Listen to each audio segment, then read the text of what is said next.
بسم الله الرحمن الرحیم و به نستعین انه خیر ناصر و معین. عرض سلام و ادب و احترام دارم خدمت استاد عزیزم حضرت حجت الاسلام و المسلمین فقیهی. خیلی برای ما مغتنمه اینکه فرصتی پیدا کردیم و اجازه دادید خدمت حضرت عالی برسیم. حتم دارم که این گفتگو برای خیلی از طلاب و روحانیون منشأ خیر خواهد بود و انشالله آثار و برکات زیادی رو در پی خواهد داشت. حضرت استاد، ما در رسانه مرام تخصصاً در حوزه اخلاق اجتماعی روحانیت فعالیت میکنیم. خیلی دوست داشتیم که از خدمت حضرت عالی که سالهای سال در حوزه اخلاق تأمل فرمودید و آثار فراوانی هم دارید الحمدلله و شاگردان زیادی رو در این عرصه تربیت فرمودید، تصویر درستی از این مفهوم ارزشمند بحث اخلاق اجتماعی روحانیت برای ما ایجاد کنید و اصلا اخلاق اجتماعی دقیقاً یعنی چی، تا اینکه انشالله در ادامه بیشتر با در مورد صنف روحانیتش صحبت کنیم انشالله. از خدمتتون بهره ببریم. بسم الله الرحمن الرحیم. الحمد لله و صلی الله علی سیدنا و نبینا و القاسم محمد و علی آله الطیبین الطاهرین. اللهم کل ولیک الحجة ابن الحسن صلواتک علیه و علی آبائه في هذه الساعة وفي كل ساعة وليا وحافظا وقائدا وناصرا ودليلا وعينا حتى تسكنه أرضك طوعا وتمتعه فيها طويلا. اللهم صل على فاطمة المعصومة بنت موسى بن جعفر ورحمة الله وبركاته. در مورد اخلاق اجتماعی بحثای علمیش خیلی مفصله. اصلا خود واژه اخلاق خیلی بحث دارد که این واژه اصلا واژه قرآنی و اسلامی و روایی نیست. اصلا این واژه اخلاق برگرفته از فلاسفه یونان افلاطون و ارسطو. قرآن یه اهدافی دارد که میخواد انسان ها به اون اهداف برسن. راهکارش هم تزکیه معرفی کرد. حالا تو اصطلاح شده اخلاق. آیت الله مصباح تو کتاب اخلاق در قرآنشون صریح عین عبارت فرمون ما نه تعریف ارسطو رو از اخلاق قبول داریم، نه مبنای ارسطو رو قبول داریم، نه اون بنایی که برش گذاشتیم. و یه وقتی هم من خودم از ایشون پرسیدم، فرمودن این منطبق بر قرآن نیست. نه اینکه حالا چیز باطل و چیزی باشد، اما قرآن چیز دیگه ایه. حالا چرا اینا رفتن سراغ واژه اخلاق؟ علتش این بوده که در اخلاق ارسطویی چند تا چیز نیست به طور کلی. خیلی هم تعجب. یکی از چیزایی که نیست نیت در افعال اونجا نیست. نیت که نیست و رابطه افعال با روح آدمی را چی باید برقرار بکنه؟ در دین میگن نیته که از روح برمیخیزد و رابطه. اونا چون نیت نی اومدن گفتن افعال ملکه بشد، تا ملکه نشد فایده نداره. یه بحث که نیست اونجا. دومین چیزی که در اخلاق ارسطویی نیست تعجبی خدا. مثلا خدا نی، همش صفات و فضائل و رذائل. حالا اینا خیلی بحثاش مفصله. سومین چیزی که نیست بحث معاده. مرحوم علامه المیزان آوردن فلاسفه یونان اینا رو آراء محموده اجتماعی چیز میکردن. این کارو بکنین مردم میپسندن، تعریف میکنن. حالا اینا بحثاش خیلی مفصل. اینا رو برای چه عرض کردن؟ در اخلاق اجتماعی اگه بخواید بحثای علمیشو ببینید، این جلد 3 اخلاق در قرآن آیت الله مصباح، اونجا اولش اینو مقدماتشو مفصل بحث کردن، خیلی هم دقیق. اما اونی که مهمه اینه که ایشون می‌فرمان ما در اخلاق اجتماعی اون اصلی ترین چیزی که درش دنبالش هستی اینه که نیت من، انگیزه من از اجتماعی زیستن اون چیه. حالا اجتماعی زیستن غریزیه، عاطفیه، اجباریه، اختیاریه، اینا بحثای فلسفیش. که من اجتماعی زندگی کردن را انتخاب میکنم با اختیار خودم، نیتم چیه؟ به چه انگیزه ای؟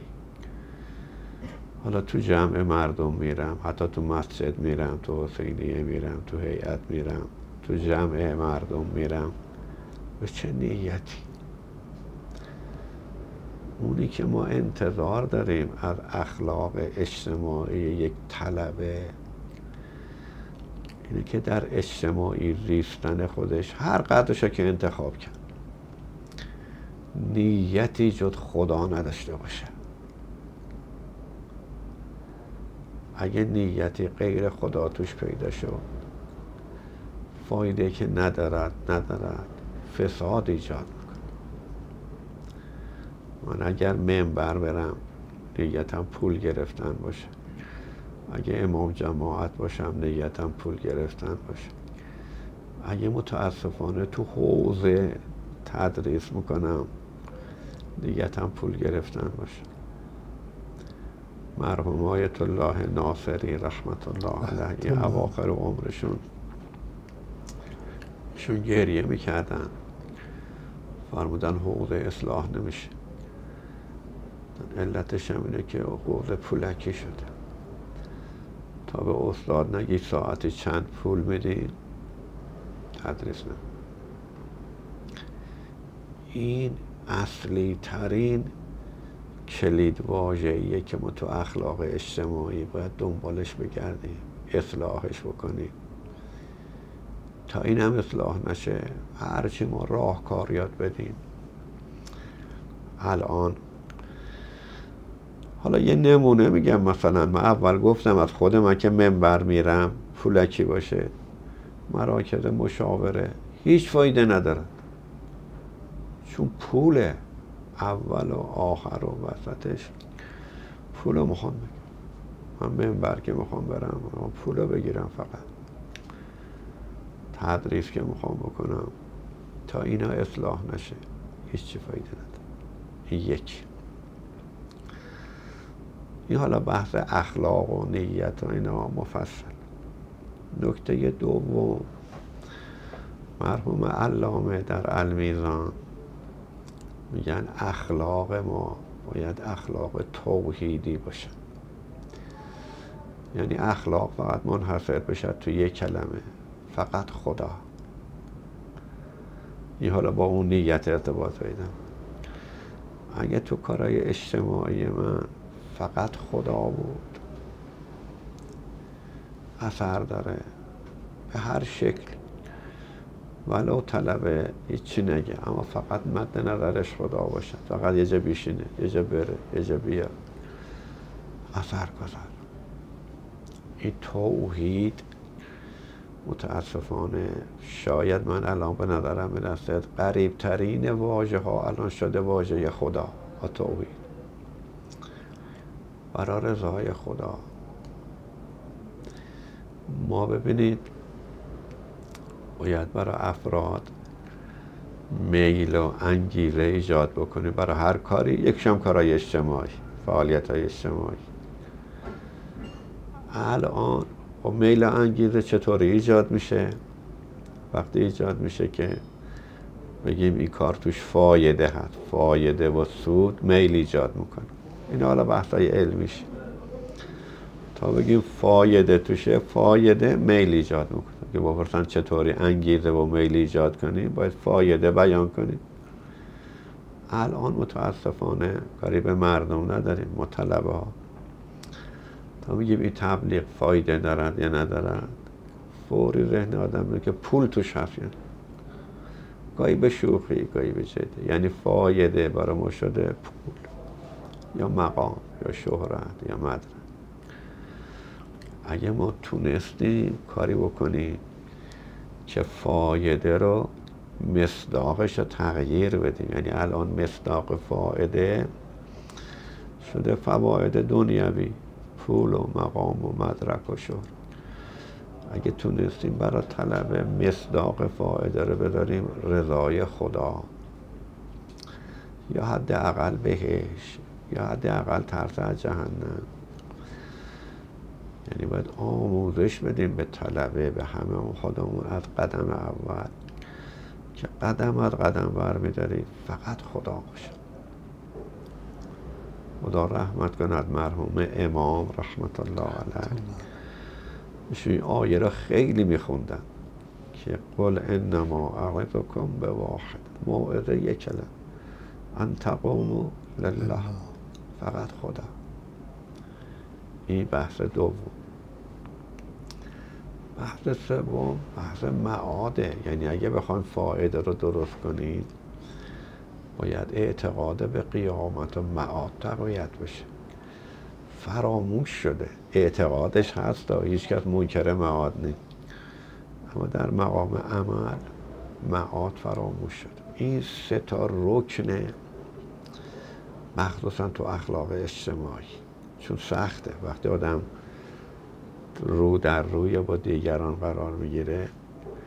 گاهی آدم تنها که حد نماز میخونه، خب حالا تنها که حد قرآن میخونه زیاد، اما وقتی که رو در رو میشه با دیگران تو مدرسه، تو مسجد، تو محله، آدم یادش یکی نیت و انگیزه اجتماعی زیستن.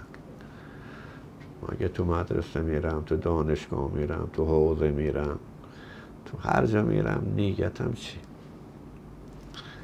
اگه نیت غیر خدایی باشد هیچ اثری نمیکنه. خیلی عجیبه. مرحوم علامه طباطبایی تو المیزان فرمان کسی که خودش دروغ میگه اگه به مردم بگه دروغ نگید، مردم میشنون که این داره میگه دروغ بگید. خیلی عجیبه، خیلی حرف علم، یعنی که نیتم خودم دنیا، حالا یه سر منبرم میگم آقا دنیا را دور بندازید، مردم میشنون که این میگه به دنبال دنیا، چون با عمل همراه نبوده. آله نه اصلا این که میگه مردم اینطوری میشنون باور میکنن. خیلی تو المیزانه. وقتی نیت خدایی نباشه، نیت من الهی هیچ اثر نمیکنه. یه ساعت سخنرانی نمیکنه. آیت الله بهجت همیشه یه دقیقه حرف میزدن، یه دقیقه اثر نمیکنه. ببینید این سه تا، اینا هر کدوم چند ساعت وقت میخواد. نیت ها، یکی بحث خدا و یکی بحث معاد، اینا بمونه. یه چیزی که حالا خیلی مشهوره بحث آداب اجتماعیه که تو آداب اجتماعی چیکار بکنیم. اینم باید بحث ادب رو مرحوم علامه تو المیزان نزدیک به 100 صفحه بحث میکنن، شاید مفصل ترین بحث المیزان. ایشون فرمان ادب یعنی کاری که آدم انجام میده به بهترین شکل انجام بده. آدم بتونه 2 زانو بشینه، 4 زانو بشینه، پاش دراز بکنه، تکیه بده، بهترین صورتش رو میگن ادب. آدم حرف میتونه بزنه، بفرمایید بشینید بیاین تو، بهترین شکلش رو میگن ادب. و بعدشون میفرمان خب حالا این مصداق ادب کی مشخص میکنه که کدوم بهترینش؟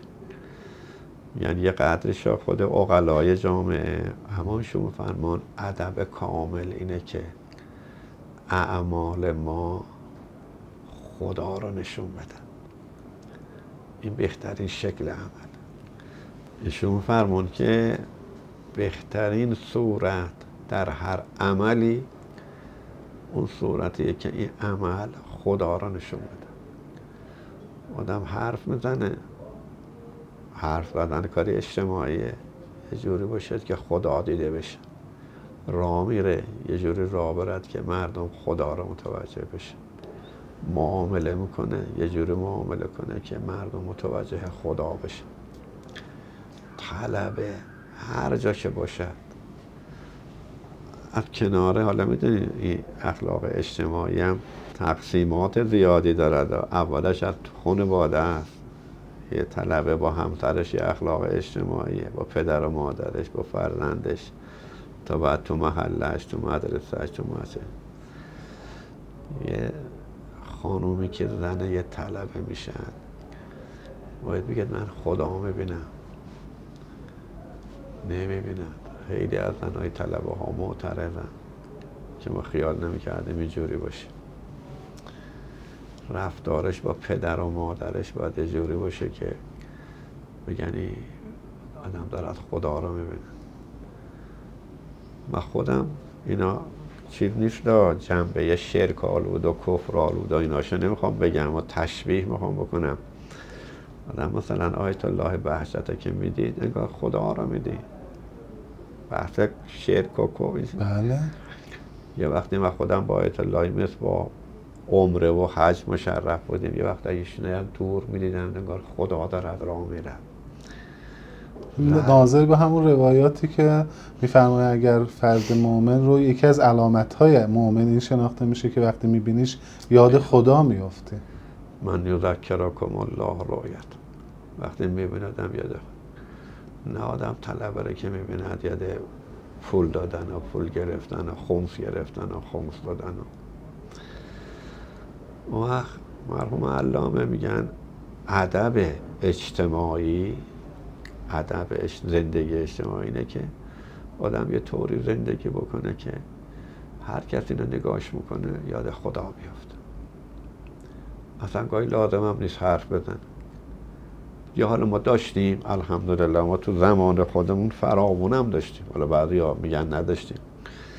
نمونه روشنش رهبری، زندگی ایشون، مشی ایشون، رفتار ایشون، سیاست ایشون، همش خدا. نمیخوام بگم هیچ سخنرانی، اما شاید اکثر سخنرانی های رهبری همیشه با اینکه با قدرت و میتوانیم، اما بلا فاصله به فضل الهی، به لطف الهی، به توفیق الهی، تو هر سخنرانی چه خدا رو نشون میدن. این اصلا تبدیل شده استاد به یک مدلی. حتی فرماندهان نظامی ما توی این جنگ 12 روزه برآمده از فرمایشات حضرت آقا، تو هر بحثی که و هر اتفاقی که رخ میداد و هر موفقیتی که کسب میکردن، همش این یک کلیدواژه تکراری شده بود: به فضل الهی. بیانیه ای صادر میشد به لطف الهی. خب حالا فرق هم میکنه ببینید وقتی که خرمشهر آزاد شد، همه صدا و سیما و روزنامه نوشتن خرمشهر آزاد شد. مرحوم امام نه اینکه بشینن فکراشو بکنن که چی بنویسن، میبینن، فرمودن خدا خرمشهر آزاد. رهبری وقتی میگن میبینن. من که حالا میگم، من همطور حفظ کردم، میگم واقعا طلبه باید حرف زدنش خدا رو نشون بده. معامله کرد، ما تو معاملات خیلی اشتباهات میکنیم. برای حالا یه چیزی که ارزون گرون اینا، بالاخره ادب اجتماعی کاملش عرض کردم، چه ارتباطه با همسر، ارتباطه با فرزند، ارتباط پدر و مادر، همسایه، بگن این رفتارش خداییه، خدا رو نشون میده. این حالا کلیات بحث. حالا بیایم سراغ جزئیات. یکی از چیزایی که الفساده و متاسفانه تو ما طلبه ها، حالا من چون خودم طلبه اما در خودم میبینم، کبر، تکبر تو اخلاق اجتماعی خودش خیلی نشون میده، بیشتر از بقیه اوصاف. تو ما طلبه ها تکبر زیاد. اگه توی مجلس بریم اون بالا جامون ندن، پایین بشینیم، اگه هیچی هم نگیم خیلی سختم، همه میفهمن که معذبم اینجا نشستم. اگه یکی به من سلام نکنه نارام، و به کسی هم سلام نمیکنیم. به من که مردم خیلی میگن، من هشت نشته و مردم یعنی شما طلبه به کسی سلام نمیکنه، همیشه منتظر دیگران بهتون سلام بکنه. این کبر و غرور وقت تو ارتباط با همسرشون اثر میذاره، خودشونو بر همسرشون مسلط میبینن، متکبرن، حتی بر پدر و مادرشون فرق فروشی میکنن، برای فرزندانشون، برای همسایه تو محله قوقایی میکنه این کبر. حالا درمانش هم بسیار سخته. مرحوم آیت الله مصباح یه وقت ما پرسیدیم، اول میفرمودن که اصلا درمان نداره، خواستن بگن خیلی سخت. الله. بله خیلی سخت. و حالا اتفاقا یکی از چیزایی که درمان این تکبره و جزء آداب مهم اخلاق اجتماعی تو قرآن و روایات اینه که آقا طلبه یاد بگیره به همه سلام بکنه، تقدم بر سلام داشته باشه. سختمونه ماها، نمیدونم چرا. سلام کردن کبر از آدم دور میکنه که خیلی عجیبه. تو برکات سلام نزدیک به 1000 تا اثر داره این سلام کردن که اینقدر تأکید شده. کیش اینه که این تکبر از آدم دور. وقت این تکبر یه قدری که علاج نمیشه میاد تو، حالا ما راجع به جامعه خودمون بحث میکنیم، تبدیل میشه به حسادت که باز متاسفانه الفساده و تو مطلبه ها تو اخلاق اجتماعیمون زیاده. حالا تکبر که بگذاریم با درمان هاش اینا خیلی نسبت به هم دیگه حسادت می‌ورزن. نمونه های خیلی روشن هم دارن. با منبر هم دیگه که بشینیم گوش نمیدیم، یعنی اینا رو بلد، یا عمدن با بغل دستی پچ میکنیم، حرف میزنیم که اینا کردن، یا حالا هیچی هم نگیم، خیلی سختمونه، خیلی مثل جون کندن من. این آقا هم مباحثه هم بوده، ما حالا این منبر میره نمیدونم اخلاق میگه، ما برم میشنم گوش بدم، سخت. بزرگان ما که موفق بودن، خب شنیدید مرحوم شیخ انصاری اینا با درس اخلاقای هم دیگه میرفتن میشستن گوش میدادن. من آیت الله مصباح نزدیک دیدم، حالا در مقابل رهبری که قوقا میکردن، آیت الله خرازی اومده بودن ایشون اینجا، ایشون مثل یه طلبه یه مثلا 10-15 ساله دو زانو همچین مؤدب جلو ایشون نشسته بود. ما با ایشون هم سفر بودیم، گفتم حج و عمره. همین اواخر میدونید عمره اکثرا خانوادگی میمدن مردم، همسر و فرزند. اون وقت ایشون تو سالون هتل بچه ها میمدن گاهی به ایشون سلام میکردن. ایشون بچه که سلام میکردن آی مصباح میمدن پایین میشستن رو زمین تا هم قد اون بچه بشن یه درم پایین تر، بعد جواب سلامش رو میدادن، گاهی هم بغلش میکردن، اجالت همون بالای سلام علیکم دستی هم رو سرش بکشیم. چقدر جلوه خوبی داره بین مردم. این تکبر اگه تو ماها درمان نشد، تو اخلاق اجتماعی هرچی هم یاد بدیم، مسجد من اگه نرم هم بهتره. اینطور متکبرانه و مغرورانه. ما با آیت الله مصباح عمره مشرف بودیم. وقتی حتما رفتید مکه و مدینه نرفتید؟ عمره قسمت شده. بله. اونجا این فروشگاه های بزرگ خیلی زیاده. وقتی اینا ماشینم میارن دم هتل، کاروانو میبرن تو این فروشگاه ها. مدیر کاروان به من گفت که امروز میخوایم بریم فروشگاه خرید، میای؟ گفتم نه. گفت آیت الله مصباح هم میان. بودم خب ایشون میان که ما میان. و هم رفت. اون وقت رفتیم توی یه فروشگاه خیلی بزرگی، آیت الله مصباح خانومش هم همراهش اومد.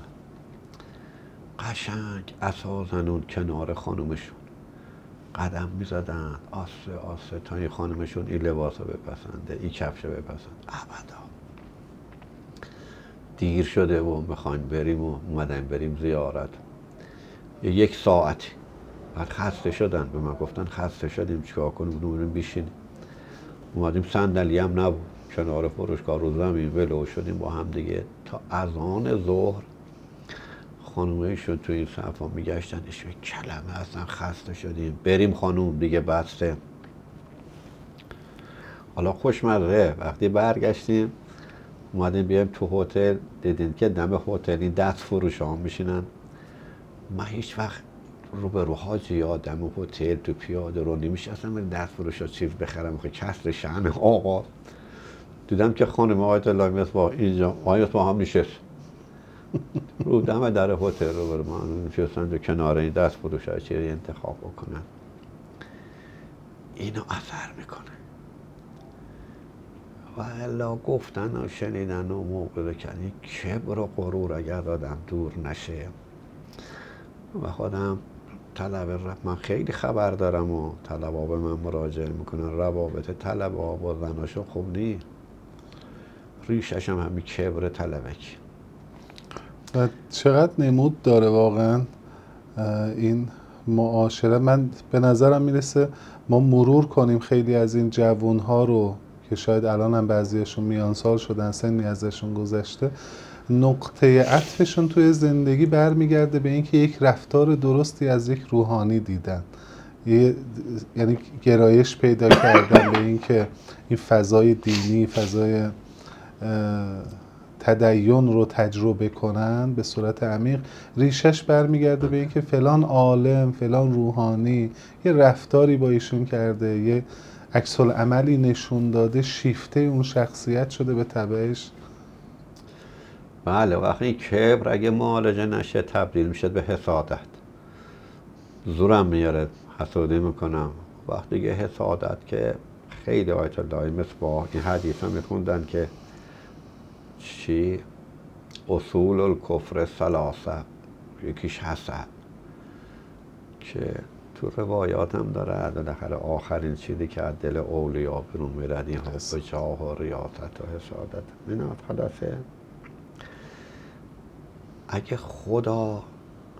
خدا تو زندگی طلبه نبود، خود زندگی طلبگی عمدتاً از جهت مادی ضعیفه. ضعیف که هست طمع درش ایجاد میشه. یعنی وقتی در رزق و روزی توکلش به خدا نبود که ان الله یرزق من یشاء و غیر حساب، درش طمع ایجاد میشه. طمع طلبه را ذلیل میکنه. واقعا این جمله، حالا همه روایات معجزت، عز من قنع و ذل من طمع. میبینیم طلبه ذلیل شده، عزت اجتماعی رو نداره. وقتی آدم پول از دست یه نفر گرفت در مقابله ذلیل میشه، ولو هدیه باشه، ولو خمس باشه. ما تو کاروانمون حج میرفتیم، اینم بدن گفتن آقا خمس اینا رو میخوایم حساب کنیم. گفتم دفتر رهبر خمس رو اونجا حساب کنیم. نمیخوایم من حساب میکنم بدون اونجا بدیم، من حوصله وقت ندارم پول بگیرم اونجا ببرم. طمع که ایجاد شد آدم رو ذلیل میکنه. طلبه باید تو جامعه عزیز باشه. این حالا من رؤوس مطالب فقط میگم رد میشم. یه وقتی علمای اصفهان اومدن، قوم مال بیش از شاید 40 سال قبله، که شهریه طلبای اصفهان کمه، وقتا کمتر و یخته بیشترش کن. زور که برگشتن، یکی از عموهای ما بودن. من رفتم گفتم خب چی شد؟ گفتن مراجع، یکیشون گفتن میدیم، یکی گفتن نمیدیم، هر کدوم یه چیز دیگه. آیت الله بهجت 10 دقیقه صحبت کردن، فرمودن اگه میخوان مشکلات اقتصادی حل بشد برای کل جامعه و برای طلبه ها، برین بهشون درس قناعت بدید. قناعت اخلاق اجتماعیه، اخلاق فردی هست، اجتماعیه. وقتی طلبه قناعت نکنه به یه چیزی نیاز پیدا میکنه. وقتی نیاز پیدا کرد برای رفع نیازش مجبوره برای منبرش پول بگیره، برای تبلیغش اونجا بره، برای مردم رو بزنه، دنبال نمیدونم حساب و کتابای مالی مردم باشه. قناعت یه چیز عجیبی، یه گوهری. قناعت که نبود طمع میاد. طمع که اومد ذلت خواری به دنبالش میشه. یکی از چیزایی که باید تو امور اجتماعی به طلبه ها یاد داد اینه که طلبه ها میگن ما فقیریم. فقر چیه؟ فقر یعنی نیازمندی. فقیر یعنی کسی که نیازمندی هایی داره، نیازمندیاش تأمین نمیشه. حالا باید چی کار کنیم؟ یا هی فشار بیاریم شهریه رو زیاد کنن، یا دنبال یه کاری دیگه بریم. طلبه ها الان کارهای مختلفی میکنن. این راش نی. درمان فقر و نیازمندی اینه که طلبه نیازهای خودشو کم کنه. نیازشو کم کنه. اگه بنا شد که مردم شبا میرن بیرون، یه خانواده 5 نفری میخوان 5 تا پیتزا بخورن، 3 میلیون 4 میلیون پول بدن، و من نمیتونم. هی میگم فقیرم. نه فقیر نیستم، من نیازی به این نیازه اگه ساکتش کردم چی فقیر نیست. این آقایی بود، نمیدونم شما میشناختین شیخ فضل الله را؟ شیخ فضل الله؟ شیخ فضل شیخ الاسلام. نه متاسفم.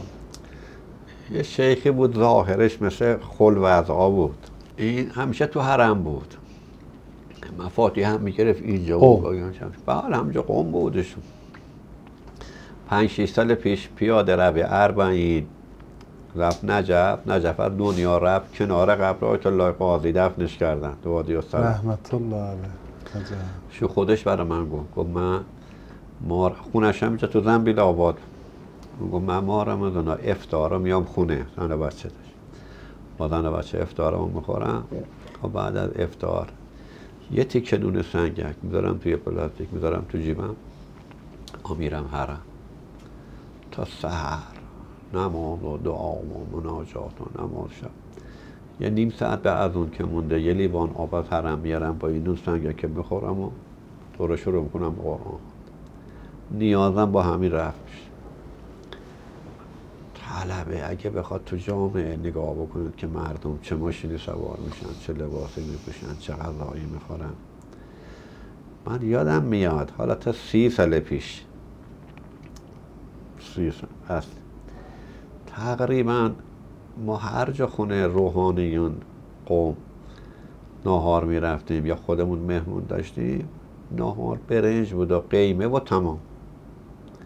حتی ماست و سبزی و دوغ و نوشابه و هیچ چی دیگه هم نبود. ما خودم یه خونه داشتم 5 جامد. گاهی یه اتوبوس فامیلمون از اصفهان میمدن اینجا. خودمون و خانمون با هم دیگه یه برنج قیمه باختیم راه. حالا ما اگه یه دونه مهمون فقط داشته باشیم، یه مجرد کاهو بخه، سبزی بخه، سالاد بخه، ژله بخه، گوجه بخه، خیار بخه، نمیدونم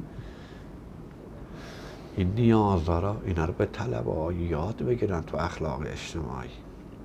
اینا هنر نیست برای طلبه که یه سفره رنگی مندازه. اینا اخلاق و آداب اجتماعی نیست.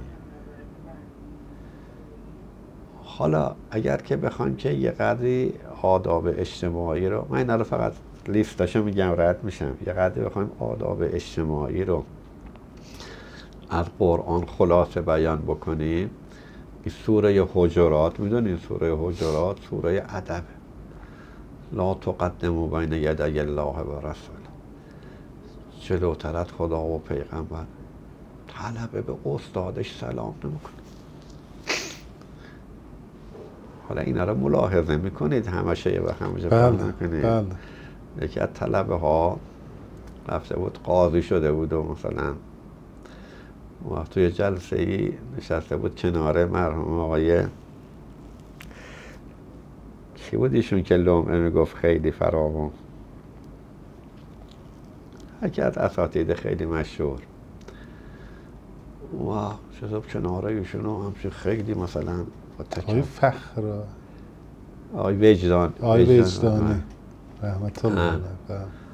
آقای وجدانی خب رو تواضع فرزن، خب مثلا شما چی کار میکنید؟ شاگردی ایشون بوده؟ چی کار میکنید اینا؟ بله بنده مثلا فعلا فلان جا مشغولم و اینا. این طلبم به ایشون رو کرده و گفته خب شما چی کار میکنید؟ مثلا شما چی مشغولید؟ ایشون هم گفته بودن من گاو داری دارم، گاو تربیت میکنم.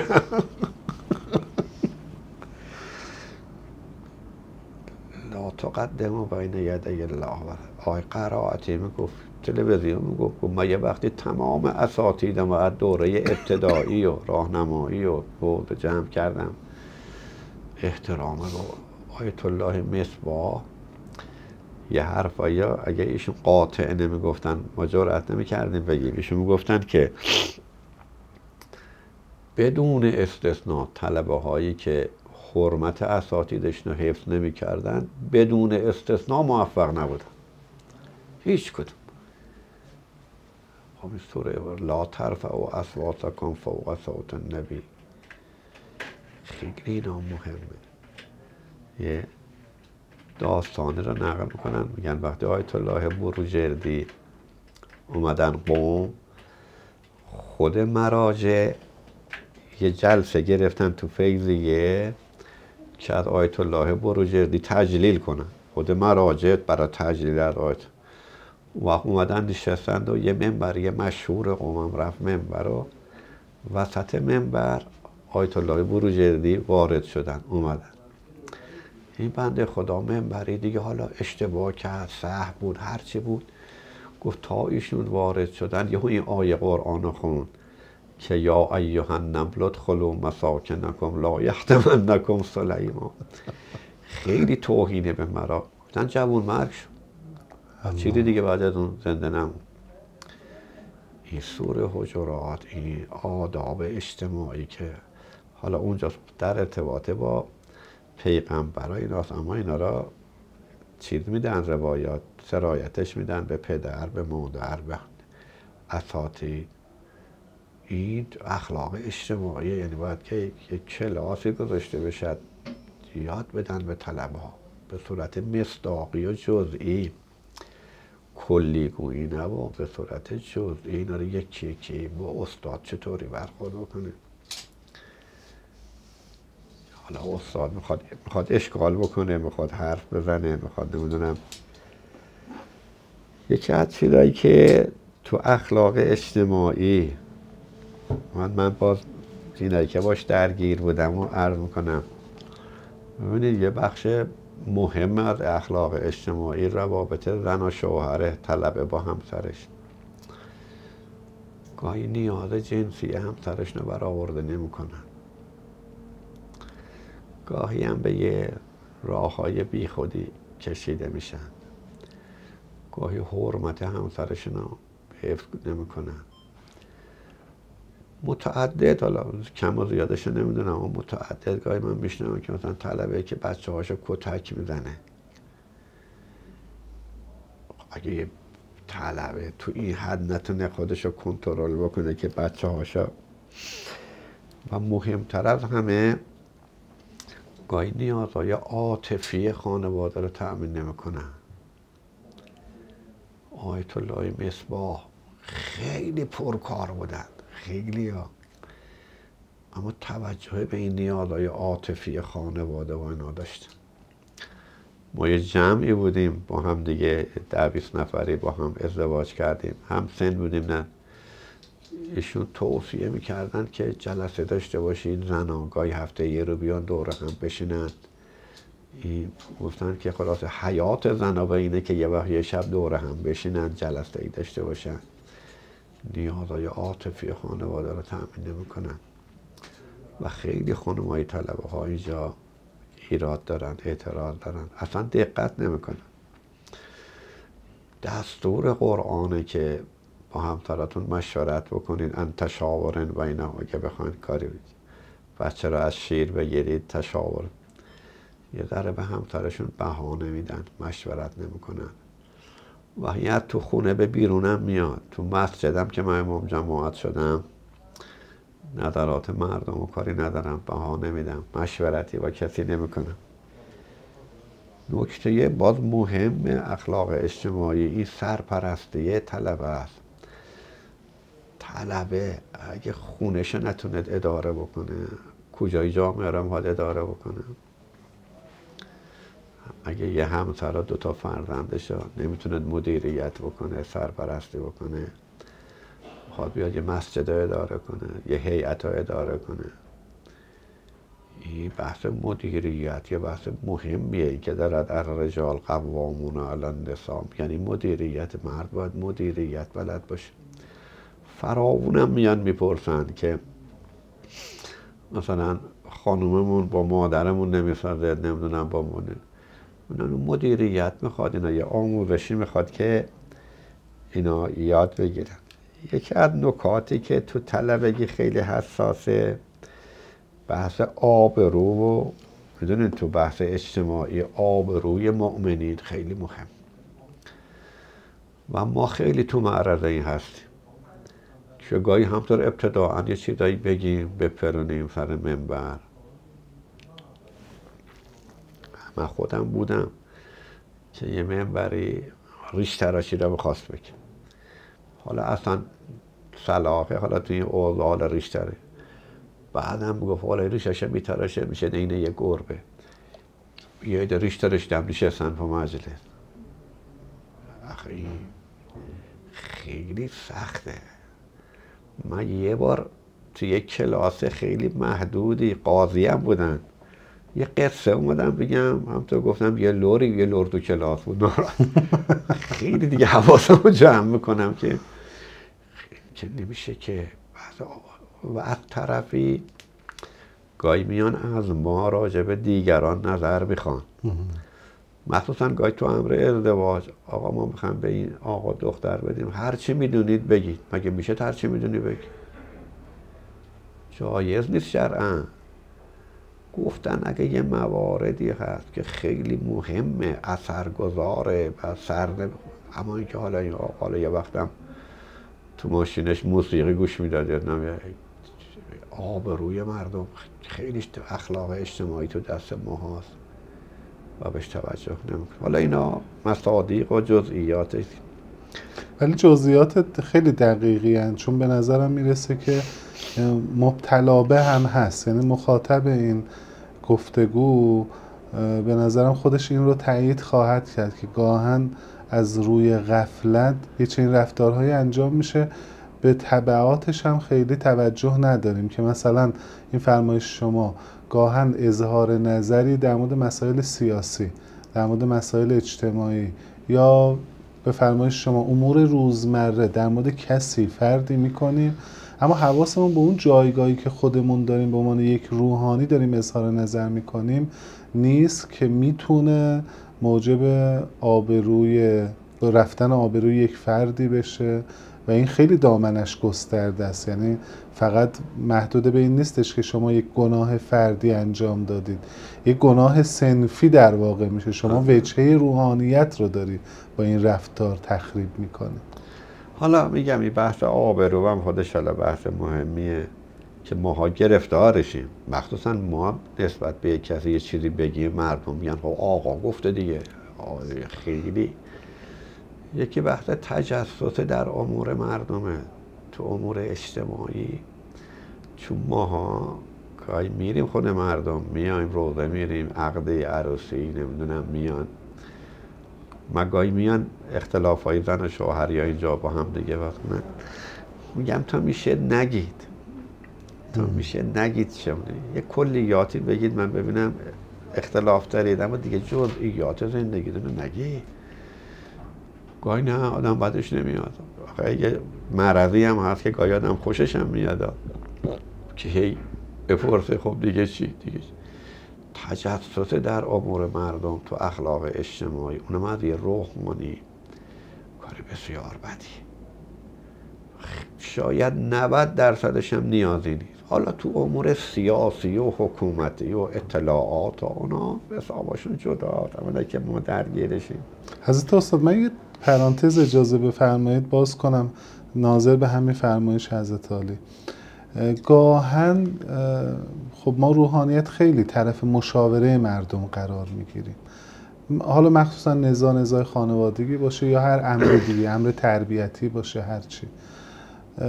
شما به نظرتون یک طلبه‌ای که تو این زمینه تخصص لازم رو کسب نکرده، ورودش برای بحث مشاوره مخاطره انگیز میتونه باشه؟ برای وجهه اجتماعی یک روحانی میتونه مخرب باشه یا نه؟ مثلا ما بگیم با همین دانش عمومی که از حوزه گرفتیم میتونیم بحث مشورت هم بدیم، خیلی کار تخصصی نیست. اولا که ورودش که اشتباه، این که شکی توش.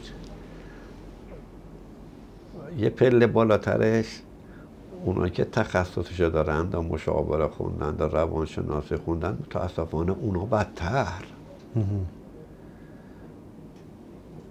فراوون مشاورین حوزه علمیه قوم زناشوهر رفتن قشنگ رسما نامه می‌نویسید برای دادگاه که اینا هم دیگه طلاق بگیرن. با چه جرأتی؟ به خیلیشون گفتم بابا دستور اولیه قرآن اصلاح بدید، توصیه‌ای به صبر بکنید. قشنگ میگن که نه، من از نه که خوندم اینجور تشخیص میدم. خب اشتباه تشخیص میدی، اینا میتونن با هم زندگی کنن. حالا اون که تا یه چیزی خونده، تا این که اون ضابطش چی میتونه باشه که بگیم شما اهل مشورت دادن میتوانی باشی، شما نه؟ تخصصش رو میفرمایید نه، صرفا این دانش هایی که یاد گرفته نمیتونه دستگیری بکنه. این مشورت اسلامی نیست. پس چی میتونه باشه؟ ببینید چند تا چیز تو مشورت اصله که الان از کار افتاده. اول خدا. این آقای عباسی ولدی هم میشناسن ایشون؟ بله. خیلی تو این چیزا با ما هم رفیقه. گفت یه خانومی به من هی زنگ میداد و از شوهرش گلایه و اینا و هی منم توصیه به صبر. یه بار گفت آقا اینا فایده نداره، بیاد یه رو خونه ما. گفت رفتم خونه ایشون دیدم شوهرش یکی از این آدمایی که این قدریه بلندش میکنه میذاردش رو صندلی میذاردش با این زندگی میکنه. واسه یه دفعه با رفتم چی بگم؟ وقت گفت اینو بهش گفتم، گفت من مشورت که بهش دادم اینو بهش گفتم تو زندگی میکنی چی میخوای؟ خوشی دنیا و عیاشی و خوشگذرونی حلالا اینا رو میخوای یا میخوای آخرت دا آباد کنی؟ اگه خوشی دنیا میخوای نیست، اگه دنبال آخرت دی خب بساط این آخرت خدا برات درست کرد. تو مشورت ما اگه خدا و آخرت کلیات رو بگیم این خوبه، جزئیات تشخیص نمیدیم. ما آقا برای رضای خدا با هم بسازید. آیت الله مصباح فهمدن مرحوم امام عقد که میخوندن بعد از عقد یک کلمه گفتن با هم بسازید. آیت الله مصباح شما گفتن آقا توافق نیست، خیال نکنید توافق بین زن شوهر هست، توافق باید ایجاد بکنید. این کلیات، ببینید مشورت اگه در حد این کلیات باشه خب طلبه میتونه با استفاده از آیات و روایات تا اگه خونده باشه دیده باشه توصیه به صبر، به گذشت، به مدارا، به محبت. اما اینکه حالا جزئیات و مصادیق من بیام کار من طلبه که نیست، یقینا نیست. کار اونایی هم که تخصص دارن در متاسفانه نیست، خیلی به خطا میرن. یکی نکته مهمتری که وجود دارد اینه که من تو خودم دیدم یه پیر زنی زنگ میزنه از ایران شهر، نمیدونم 2-3 هزار کیلومتر با اینجا فاصله داره، نه منو میشناسه نه من اونو میشناسم، نه طمعی هست که حالا به من پولی بده. یه چیزی میپرسه احساس میکنم وقتی جواب میدم درست جواب میدم، چون هیچی غیر خدا نیست. اما اینجا گاهی مثلا آیت الله فیاضی یه وقت میان یه خواب میپرسن، هرچی فکر میکنن چی بده، چون بخوام یه خود نماییم اخلاص اگه اون نیتی که اول گفتیم نباشه تو مشاوره، اگه پولکی شد و عنوان شد و اینا، این دوتا. سوم چیزی که متاسفانه مراکز مشاوره و مطلبه ازش غافلیم، خیلی از اختلافات و نزاعهای خانوادگی توی امور ظاهری نیست، برمیگرده به یه امور معنوی که اصلا ما ازش بیخبر. یه طلبه اومد خدمت آیت الله بهجت، گفت من با خانومم با هم دعوام خیلی شدید. گفت دیگه اصلا میترسم تو خونه بخوابم، اینقدر یه وقت عصبانی میشه که میترسم وقت یه چیزی بزنه تو سرم. آیت الله بهجت بهش فرمودن که چند سال مادرت از دنیا رفته، چند بار رفته حرم حضرت معصومه یه زیارت برای مادرت بخونی؟ این سرش زیر انداخت، یعنی هیچی بلند شد رفت. بعدها من دیدمش، گفت یه چند بار به نیابت مادرم رفتم حرم زیارت خوندم، رفتم خونه، تمام شد. اصلا دیگه دیشب تو حرم یه طلبی از من هم نمیپرسید که خیلی با خانممون اختلاف داریم. من هی استخاره میکنم یا چیزی که میخوام بگم رو قرآن نگاه میکنم، به نظرم رسید گفتم پدر و مادرت ازت راضی نیستن، اونا رو راضی کن تا این اختلافات حل بشه. اختلافات چیزای جزئیه، شیطان یه چیزایی وسوسه میکنه. اگه امور معنوی درست بشه تو باب مشاوره ما اینقدر حق داریم که بگیم آقا تو خونه یه حدیث کساب بخونید، یه نماز اول وقت بخونید، یه قضیه به هم دیگه محبت بکنیم. بیش از این نمیتونیم حکم بکنیم. کلیات ما جزئیات ها نه اصلا بخوایم ما دقیق بفهمیم تو خونه ای آقا چه میگذره، ساعت ها باید وقت بگذاریم، حرفا اینه بشنویم، حرفا اونو بشنویم. منتها یه کلیاتی گاهی آدم تجربه به دستش میاد. گاهی بعضی طلبه ها میان اینجا با هی پشت سر زنشون میگن تموم که شد. من بهش میگم احتمالم نمیدی یه وقت خودت مقصر باشی. اول که میگه نه اینا، میگم حالا مثلا یه وقت چی میگه خانمتونم کم کم شل میشه، شد بعد تهش منم شد خودش مقصره. یه کلیاتی هم میشه تو مشاوره آدم یاد بگیره، اونم رو تجربه و رو آیات و روایات رو این آدم. اما بیش از این مشاوره کار سختیه. یکی از چیزایی که تو اخلاق اجتماعی طلبه ها باید داشته باشن اینه که من با مردم یفته گاهی معنوسم به شما هم میگن، حتما مردم میگن شما فقط دستی بگیر دارید، دستی بده ندارید. طلبه ها باید یه قضیه هم اینه من بگم تا قدم نرفته. یکی از اساتید همینجا مؤسسه ایشون هم گفت ما با خانمم اختلاف داریم، به منم گفت رفتم خدمت آیت الله بهجت، گفتم آقا با خانمم با هم اختلاف داریم. گفت آقای بهجت خندیدند و فرمودن تقصیر کدومتونه؟ آدم خوبیه. گفت نمیدونم، من که به نظرم نمیرسه مقصر باشم، اونم که نیست که از خودش دفاع. گفت آیت الله بهجت فرمودن که میدونی چرا اختلاف داریم؟ چرا؟ گفت فرمودن برای اینکه به هم دیگه محبت میکنن. همه مراکز مشاوره همه میگن به هم دیگه محبت. شما ریشه اختلافات محبت کردن. میدونی چرا؟ فرمودن شما با خانمت محبت میکنی. این خدمتی که آدم به هر کسی چه خانمش چه همسایه میکنه فوری در آدم چه ایجاد میکنه؟ توقع. ما یه چای گذاشتم جلو شما، خودم شما به چای جلو من بگذارید. حالا یه بار هم نه، من 10 بار چای تعارف شما، یه بار.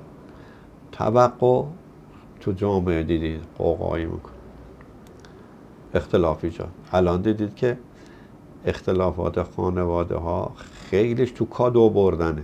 میگن هدیه ببرین قلبا با هم، ما کادو میبریم تا دوباره میگه کم آوردم. گفتن باید چی کار کنیم پس دیگه به هم محبت نکنیم؟ گفتن فهمدن چرا محبت بکنید اما فقط برای خدا. این نیست. من خیلی قصه نمیخورم که این خدا نیست، تو حوزه نیست، تو مراکز مشاوره نیست، تو منبران نیست، تو کارای ما نیست. تا اگه برای خدا باشه اون وقت میشد اون آیه که لا نرید منکم جزاء ولا شکر حل بشه. این فلسفه اون فرمایش اولیه شما مشخص شد که فرمودید اگر تو حوزه اخلاق اجتماعی اون 3 مؤلفه رو رعایت نکنید که اولیش همون نیت خداییه. هیچ چی به درد نمیخوره. اگه کسی نمیتونه اونو درست بکنه بره کنار خونش بشین. اگه نیت، اونم نیت الهی، فقط خدا نباشه، منبر نره، مسجدم نره، حسینی هم نره، هر جا بده خراب بکن. حالا یکی از چیزا آقا این انفاقه. طلبه باید در حد توانش، اما گاهی هم یه چیزی هم دست مردم بده، انفاقی هم بکنه، یاد بگیره. گاهی هم یه مهمونی بده، مهمونی ساده، گاهی هم همسایه ها رو، محله رو، مسجد رو، رفیقاشو. خدا رحمت کند آیت الله احمدی میانجی رحمت الله علیه فرمودن ایشون که اگه طلبه پول بدید از مالش بگذارید، همین بحثه، ما پشترش نماز میکنم. گفتن چیز دیگه نمیخوام. گفتن اگه ببینم یه طلبه میتونه یه ذره از مالش بگذارید، یه پولی بده. ما با یه سخنران‌های مشهور همین الان خیلی مشهوره، با هم دیگه روحانی کاروان بودیم. ایشون روحانی بود، من معین بودم، مال 40 سال پیش. اون وقتا کاروانا خمسای ناشنا حساب میکردن، میدادن، این میگرفت و بعدم گفت بجنید به آقا. با اینکه من معین بودم و خیلی احترام میکرد، گفت بجنید ما جمع کردیم، یه روز بردیم بعثه بدیم. دم در بعثه گفتم آقا شما روحانی؟ گفت نه بیا شما بده. ما توجه نداشتیم، رفتیم دادیم و خب یه چیزشو برگرداندن به ما توی پاکت. خود اونم میشناختن، یه پولی هم به اونجا داگونه دادن. گفت اینم بذار رو اونو. گفتیم خدا میذاریم رو هم، میریم تو هتل تقسیم میکنیم. یه ریال از این پولا رو بر نداشت. من سفر اولم بود، میگفت تو سفر اولته باید سخاطی به من خیلی اومدم. الانم آدم بسیار خوبیه. این انفاق. از اون طرف گفتم طمع نداشتن، قناعت کردن. چیزی که خیلی تو قرآن مذمت شده، این ثروت اندوزی. هی ماشین عوض کردن، هی خونه عوض کردن، هی لباس عوض کردن. یه وقتی ما همینجا خدمت آیت الله مصباح بودیم، بحث این امور اقتصادی اینا پیش اومد. ایشون فهمیدن مشکل جامعه ما و طلبه ها این خرج کردن، مصرف گرایی شده.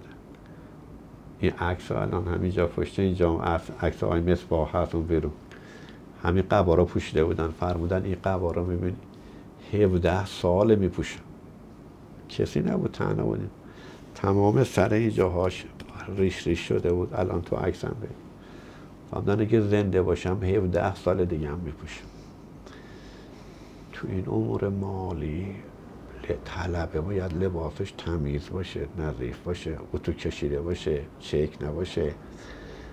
اما اینکه حالا طلبه هم که عید به عید حالا یه قبا نون، عید به عید یه عبا.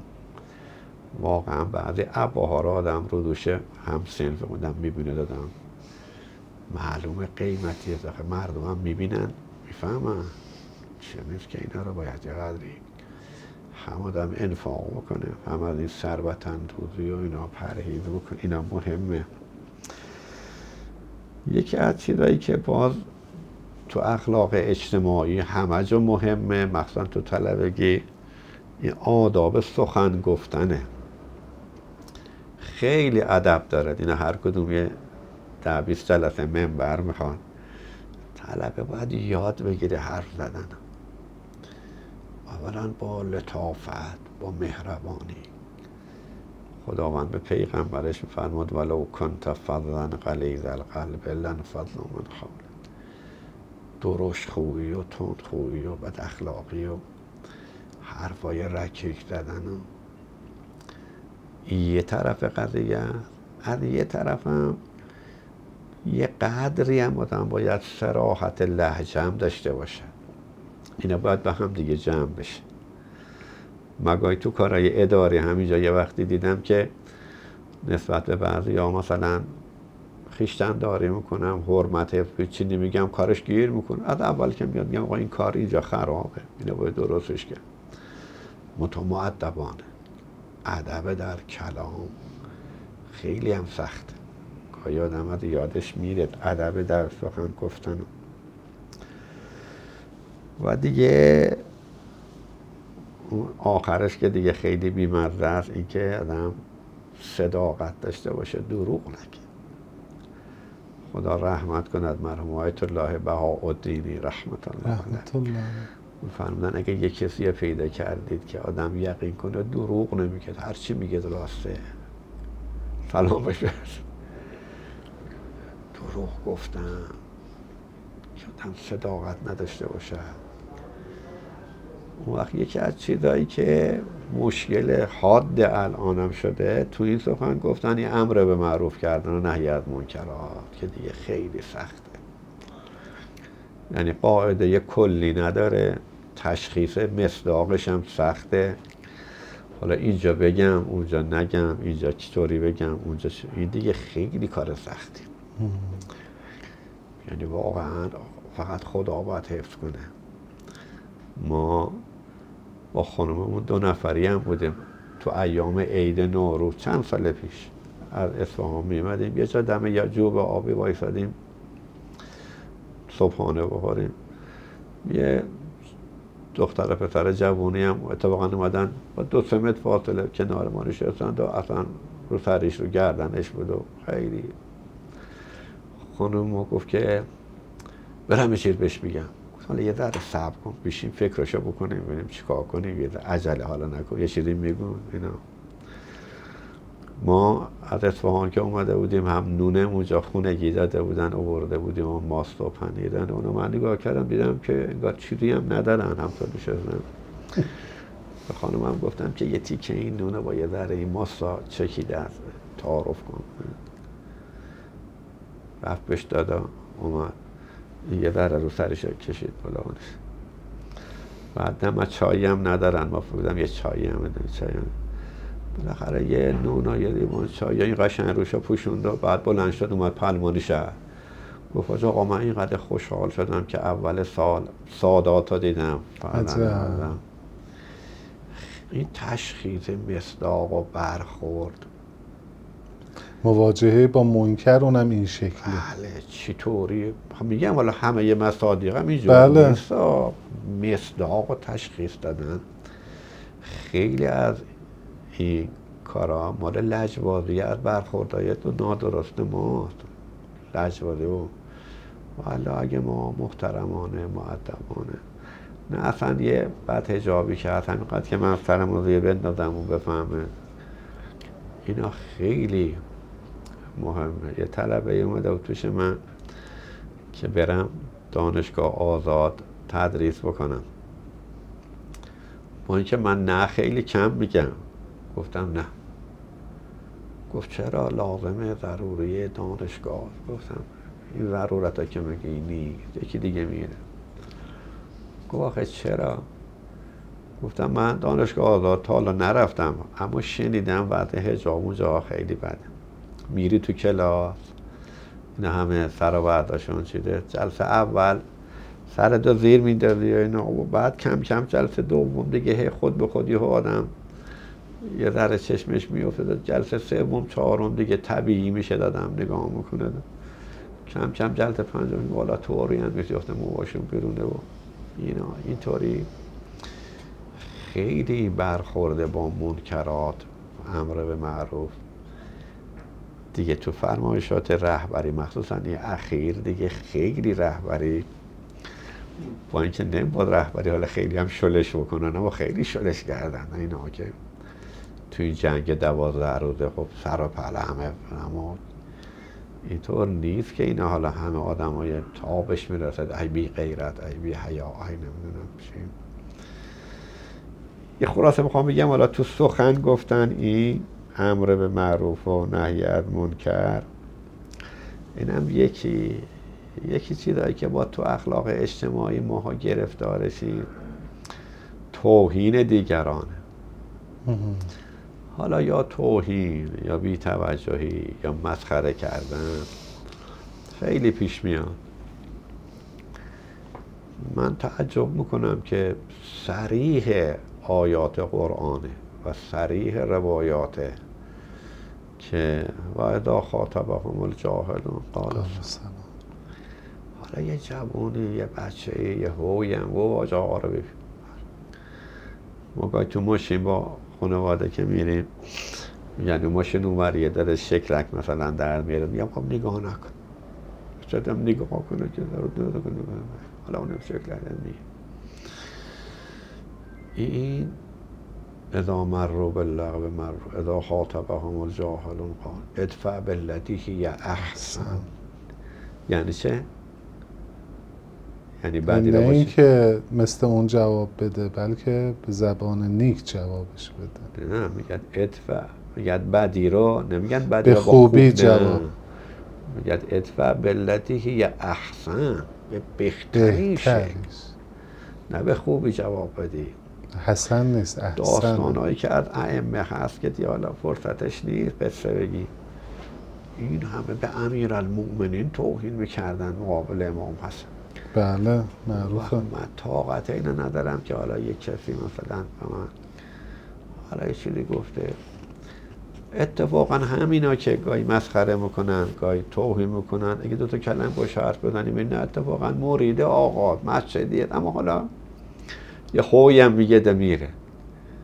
حالا خیلی من تو دانشگاه شیراز بودم، یه مارم از اون خیلی قدیم و جوون بودم میرفتم و یه شب 2 بعد نصف شب مارم از اون بود، تو راه رو خوابگاه قدم میزدم دیدم 2 تا جوون اومدند و قه میخندند اینا. گفتم کجا بودین؟ یه خیابون داشت شیراز، خیابونی ملا صدرا، مثلا مثل خیابون صفاییه، من رفته بودیم ملا صدرا دختر باریم. گفتم خب حالا بیایم تو اتاق یه چایی با هم بخوریم. گفت حالی آخوند نداریم آجا، آقا برو فکر. گفتم حالا یه چایی از راه رسیدین خسته این چای درست میکنیم. بالاخره رفتیم تو یه چای خوردیم، یه 10 دقیقه ما نشستیم. وقتی گفتم خب من دیگه برم، گفتن نه آقا تا یه روزه برامون نخونی نمیشه بریم. خیلی این مواجهه با دیگران تو اخلاق اجتماعی اثر گذاره. تو سیره ائمه خیلی داریم، شاید بیش از 1000 قصه داریم. دشمنان ائمه بودن میمدن حضرت با خوبی. تو این فتنه سال 82 بعد از قوم رفته بودن خدمت رهبری، من جزئیاتش نمیگم، و یکی از آقایون تعریف میکرد، گفت یکی از آقازاده ها تو اون جلسه اینقدر به رهبری توهین کرد، جسارت کرد که میگفت بعد من بهش گفتم اگه کسی با پدر تو اینطوری حرف میزد تحمل میکردی؟ اما رهبری خم به ابر. این حالا ما که اون جایگاه کنیم در حد خودمون این مواجهه با دیگران، و حالا این دیگرانم یه دستشون اونان که توهین میکنن مسخره میکنن، سخت‌تر از این اونایین که مرید میشند. اون سخت‌تره. اونایی که حالا احترام میکنن مرید میشن دست میبوسن، اونم سخته که آدم با اونام چطوری برخورد بکنه. واقعا صادقانه است یا یه کاری داره طمعی داره، اصلا آدم برای خودش مرید جمع بکنه. این مواجهه با مردم یک کار تو اخلاق اجتماعی یکی از سخت‌ترین کار هاست که آدم یه حتی مرزی رو حفظ بکنن. همین قبل از شما که از بزرگان اینجا بود، همین کارهای اجتماعی و اینو دستش خیلی هم موفقه. میگفت بالاخره اینایی که با من کار دارن دا کاراشون رو هی راه میندازم و اینو، بالاخره یکیشون یه خانومی بود و برام درد سر شده. این هم دیگه یه درد سر دیگه ایه که حالا گاهی خانوما مراجعه میکنن، حالا یا تلفنی یا حضوری با انواع دیگه. شیطون هم اینجاها چیزه. خیلی باید من رهبریه که خیلی تلویزیون اینا نشون میداد، یه فیلم از آیت الله مصباح تو دفترشون یه همسر شهید و مادر شهید اومده بودن دفتر ایشون، روشون هم اینجوری گرفته بودن. من فیلمشو نگاه کردم، آیت الله مصباح سرشون رو بلند همطور نشسته بود، همطور اول تا آخر جلسه. حالا در باز فیلم هم دارن پر میکنن، هم یه شهید و رو گرفته و اینجوری، اما سر رو بلنده میکرد. این تو مواجهه با مردم این دیگه خیلی متاسفانه جایی لغزش دارد و خیلی هم باید که پرهیز کرد. من دیگه خیلی ممنونم استاد، دیگه زیادی لطفاً شما اونقدر شیرین صحبت کردید دیگه اصلا من دلم نمی اومد وسط صحبتتون بیام، گهگاهی هم بیادبی کردیم، واقعا استفاده کردیم، خیلی نکاته. این کتاب اخلاق در قرآن جلد 3 یه کسی که حوصله داشته باشد دقیق بخوند، بررسی بکند. آی مصباح خیلی دقیق حرف زدن، خیلی اصول و کلیات ها گفتن، روایات هم نیاوردن، فقط آیات و روایات هم بهش بچسبونن. بله من اینم عرض بکنم، یکی هم حالا بد نیست بدونید تو اخلاق اجتماعی یه چیزا باید مورد توجه قرار داد. من یه مقاله نوشتم اما نشد تمومش بکنم. من نوشتم که تقدم اخلاق بر حقوق و فقه. من به نظرم میرسه که در قرآن تو برخوردهای اجتماعی قرآن اخلاق را مقدم می‌دارد بر حقوق و فقه. یکی از مباحث زنده و پویاست تا هنوزم که هنوزه سر این مسئله دعواهای علمی خیلی زیادی داره اتفاق میفته. مقالم نوشتم دادم، آقای رجبی هم خوندن، یه جایشو گفتن اصلاح بکنید، حوصله نکردم اصلاح. بحث فقه و اخلاق، تعارض‌هایی که وجود داره، تقدم با کدومشه، نزاع‌های جدی وجود داره. تو مسئله طلاق قرآن می‌فرماید و ان طلقتموهن من قبل ان تمسوهن و قد فرضتم لهن فریضة فنصف ما فرضتم. تموم شد. یعنی اگه قبل از عروسی طلاق دادی نصف مهریه رو باید بدی. یه حکم فقه حقوقی. اما بلا فاصله فرماد الا ان یعفون، یک او یعفو والذی بیده عقدة النکاح ولا تنسوا الفضل بینکم و ان تعفو اقرب للتقوی. 4 تا حکم اخلاقی کنار یه حکم حقوقی. تقریبا آدم یقین حاصل میشد که تو برخوردهای اجتماعی قرآن میخواد تا میشه با مسائل اخلاقی زندگی بگذره، تا حدی که میفرماید حتی قرآن میفرماید که به تقوا نزدیکتره اگر بخشیده بشه.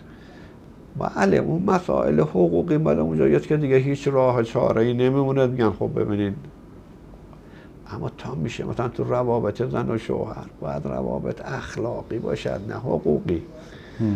این میگه این وظیفه منه، میگه اون وظیفه تو بده، اون میگه زنم اجازه بگیره، اون میگه مردم نفقه بده. اصلا با این چیزا که نمیشه زندگی کرد. آقا خیلی استاد خیلی ممنونیم، بزرگواری کردید، خیلی لطف کردید، حوصله به خرج دادید. ببخشید واقعا ما زحمتتون دادیم، اذیتتون کردیم، ولی واقعا استفاده کردیم. انشالله اون کسایی که این کلیپ ها رو میبینن، متن رو میخونن، صحبت های حضرت علی، انشالله استفاده لازم رو میبرن. خیلی ممنونیم. خدا بهتون سلامتی بده انشالله.